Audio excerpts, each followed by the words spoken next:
16 de setembro, memória de São Cornélio e São Cipriano, anos 252 e 258, Roma, Itália, Cartago, Tunísia.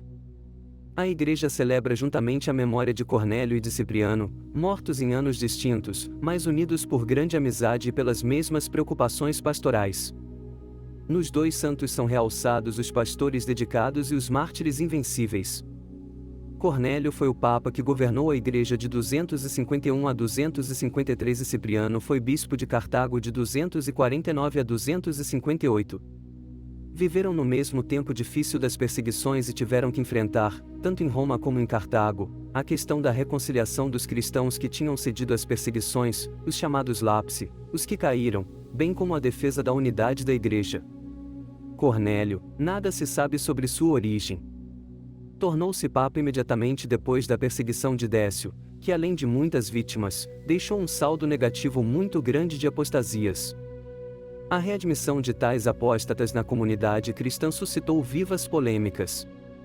Cornélio procurou facilitar a volta dos apóstatas arrependidos, usando sobretudo de misericórdia. Contra tal atitude compreensiva voltou-se o presbítero rigorista Novaciano, chefe da ala que excluía para sempre da comunhão eclesial os que haviam fraquejado na perseguição, constituindo-se como antipapa. Depois da peste que se abateu sobre o Império Romano, da qual os cristãos foram incriminados, acusados de terem provocado a cólera dos deuses, o imperador Galo, que sucedeu a Décio, desencadeou nova perseguição.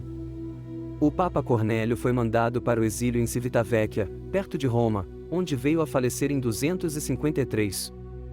Não se sabe se Cornélio foi morto ou se morreu em consequência do exílio. No entanto, a começar por São Cipriano, ele sempre foi considerado e cultuado como mártir.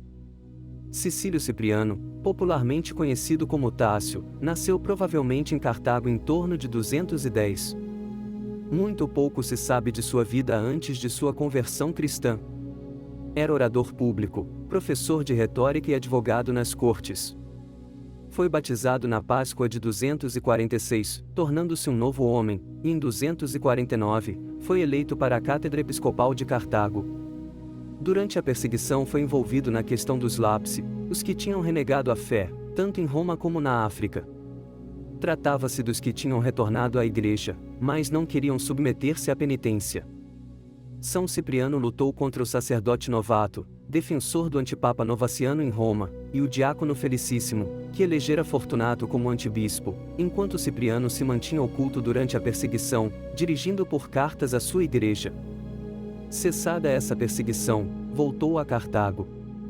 Não demorou e foi exilado, e a 14 de setembro de 258, foi preso e decapitado em Cesti, perto de Cartago. Entre os expoentes máximos, juntamente com Tertuliano, da primeira latinidade cristã em seu magistério, deu notável contribuição à doutrina sobre a unidade da Igreja, reunida em torno da Eucaristia sob a direção do bispo.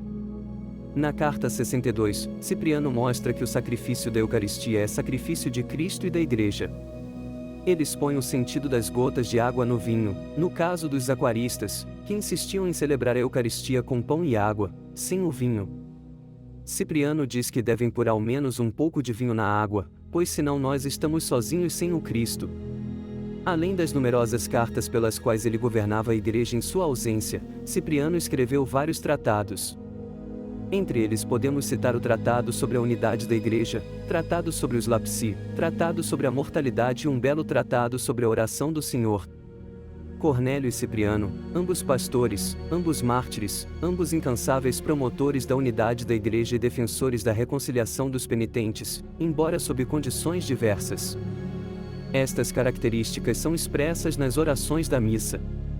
Fé, coragem e promoção da unidade da Igreja, na oração coleta.